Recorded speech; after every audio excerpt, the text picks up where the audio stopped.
The Tarantula Nebula, also known as 30 Doradus, is more than 1,000 light-years in diameter, a giant star-forming region within nearby satellite galaxy the Large Magellanic Cloud.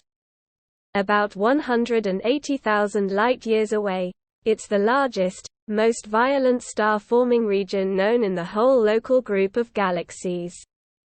The cosmic arachnid sprawls across this magnificent view, an assembly of image data from large space and ground-based telescopes.